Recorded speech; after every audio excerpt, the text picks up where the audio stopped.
Hindi ko na sana pinagmasdan ang iyong ganda,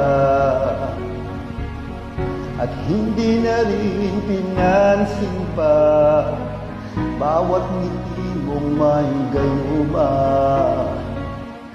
Dahil sa akala ko hindi ako iibig sa'yo, ikaw pala ang aakit sa puso ko.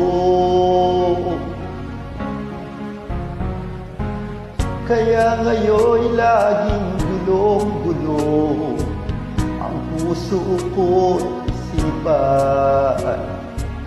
Araw-gabi ay pangarap ka.